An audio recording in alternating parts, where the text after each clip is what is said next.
Hoje o programa Presença dá sequência a uma conversa com uma autoridade na área de mobilidade urbana, gestão de trânsito e outras áreas, que é o coronel reformado, o bacharel, o advogado e executivo do setor de transporte, Mário Natali, com quem nós retomamos a nossa conversa. Mário, no programa de ontem você fez algumas considerações a respeito dos equívocos na gestão da estrutura viária, né, na gestão do transporte e do trânsito. Cabe ponderar algumas coisinhas ainda. Quando você falou a respeito do aquaviário, até hoje há um equívoco na percepção de que o aquaviário tem que fazer transbordo de Vila Velha para Vitória, quando ele podia fazer meio que uma cabotagem ao longo de toda a ilha, né? Oferecendo alternativa às rotas de ônibus. Perfeito. E a outra coisa é o seguinte, a gente defendeu já na mídia, antigamente, que as concessões federais fossem estadualizadas de maneira que os estados pudessem, for o caso, administrar as concessões federais no âmbito de cada território. Tipo assim, os nossos dois grandes eixos rodoviários aqui são a 262 e a 101, né? Que isso fosse administrado, gerido estadualmente, que se fizesse as licitações, que os grupos empresariais interessados capixavam em se apropriar desses benefícios ou fizessem. Tivemos uma experiência mal sucedida na Eco 101, né? A 262 a gente assiste a essa situação ridícula, degradante, de fazer uma pavimentação, fazer uma duplicação de uns poucos quilômetros agora, não sei se é 18 ou 30 quilômetros, né? Houve uma voz lúcida que chegou a propor que, em vez de fazer 18 ou 20 quilômetros de duplicação linear, pegasse os pontos de difícil ultrapassagem, sabe? Pegasse 18 pontos e fizesse duplicação de 1 quilômetro de maneira pontualmente, que ali permitia dar maior vazão. Agora, o que causa espécie para nós é o fato de que, ainda mais você que é do ramo, o leito das nossas rodovias tem o quê? 8, 10 metros de largura? Você colocar dois fluxos de trânsito em sentido contrário, você quer matar a gente, né? Você não tem...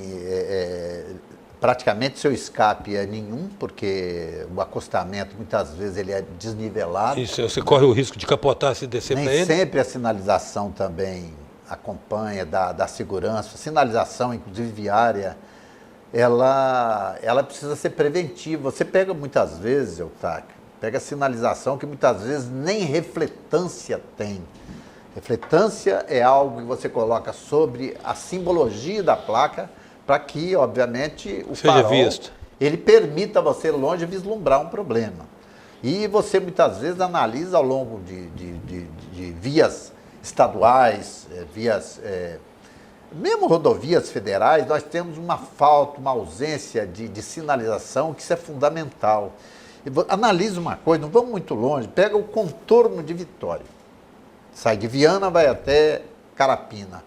Fundamental a logística, a segurança, ao transporte de carga, eliminando um peso de carga muito grande pelo centro de Vitória e pelos locais. Essa rodovia ela tem mais de 20 anos que se discute, se tenta, primeiro, pacificar o seu leito, para colocar dentro de um padrão onde evite tanto problema. E ela, normalmente, é imperfeita.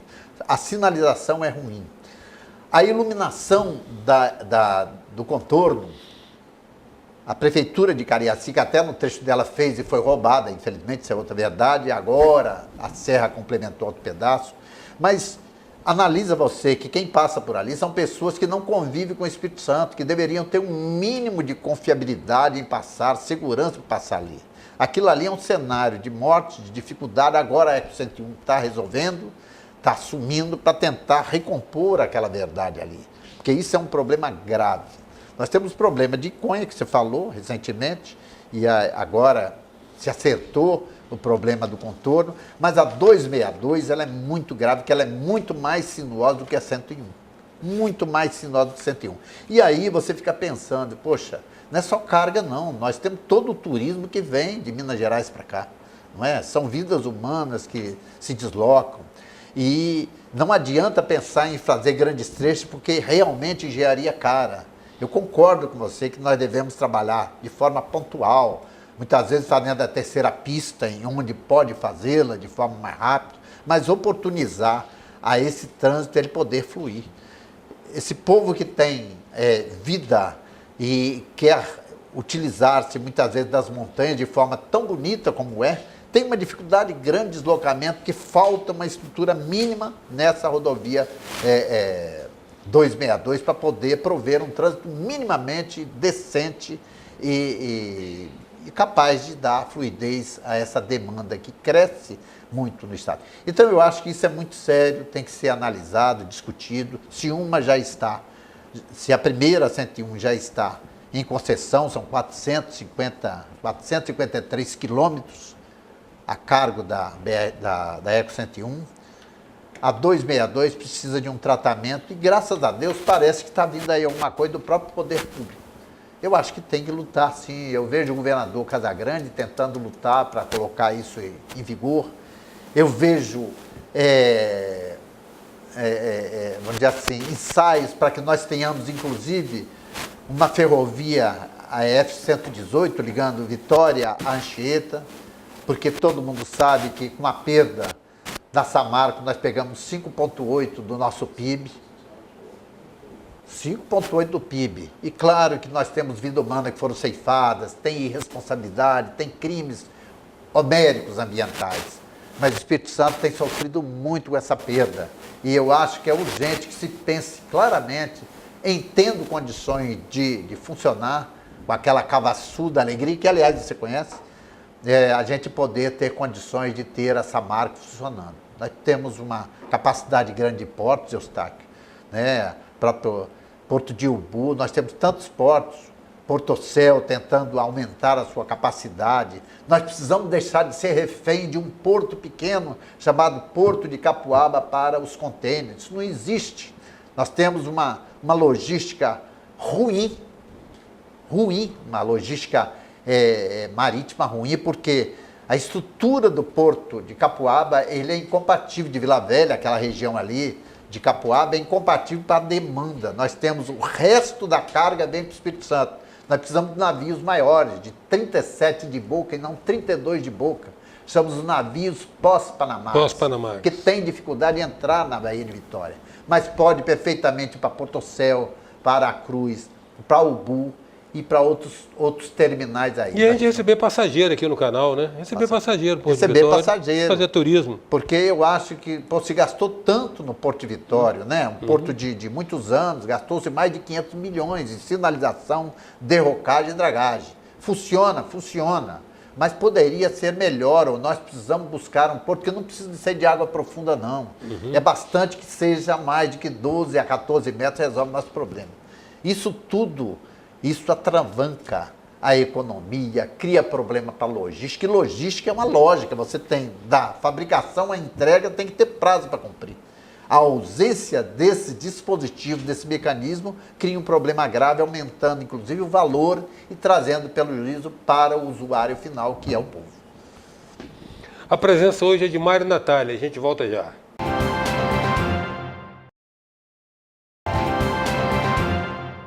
Voltamos com a presença do militar reformado, executivo do setor de transportes, Mário Natália.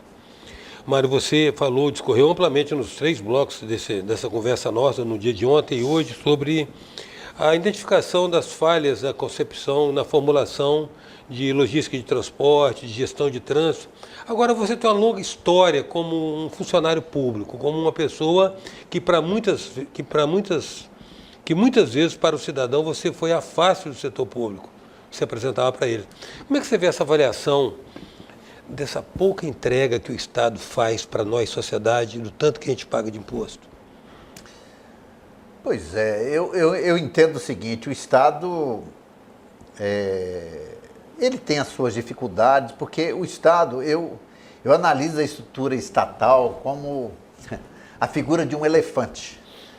Tem aquele peso monstruoso do seu corpo e o que sai de bom é o marfim. É uma peça pequena, cara, etc, etc. O Estado brasileiro, ele cobra, principalmente do empreendedor, ele cobra um custo muito alto para ele ser teimoso, ser resiliente, para ele colocar uma empresa.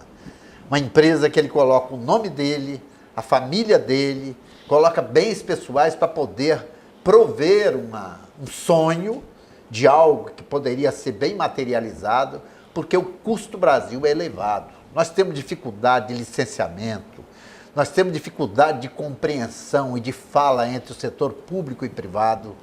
E essas dificuldades, essas distâncias, elas têm que ser modificadas.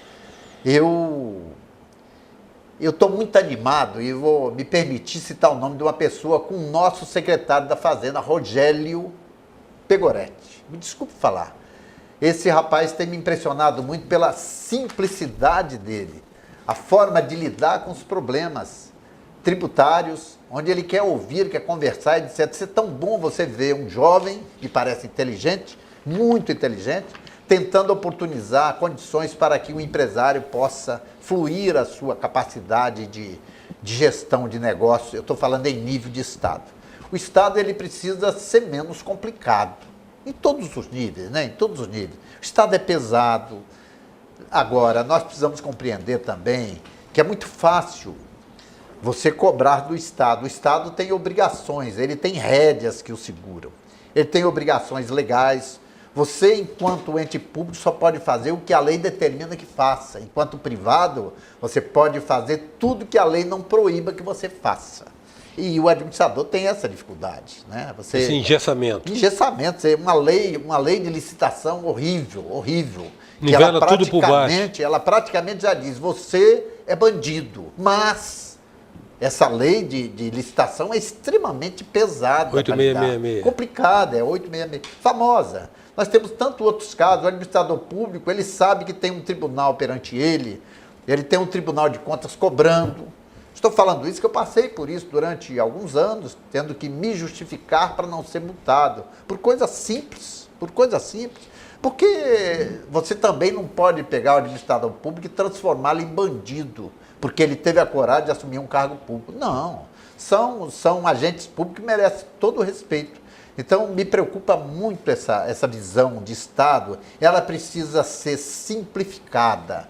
E o empreendedor, ele precisa ver no Estado um parceiro e não um calo, um óbice para o seu crescimento. Claro que dentro de um princípio de razoabilidade, de decência e de ética. Isso também é fundamental, porque nós estamos cheios de gente querendo usufruir do Estado no sentido de sugar o que é possível.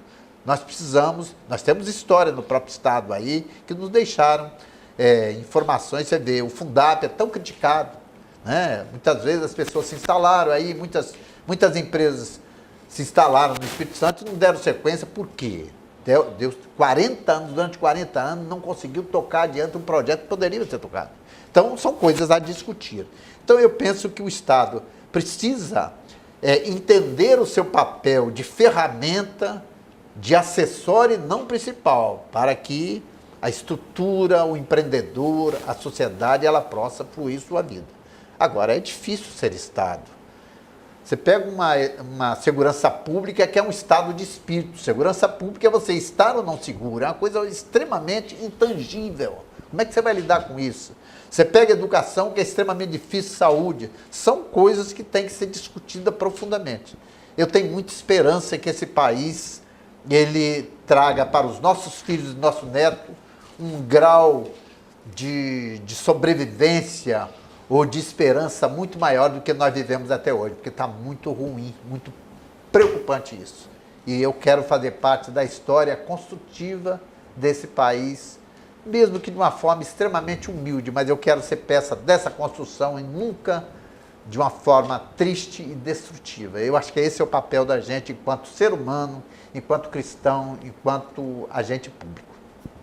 Quero agradecer, Mário, sua presença aqui, sua disponibilidade de estar conversando conosco durante esses 2 dias. Foi muito bom ter você aqui.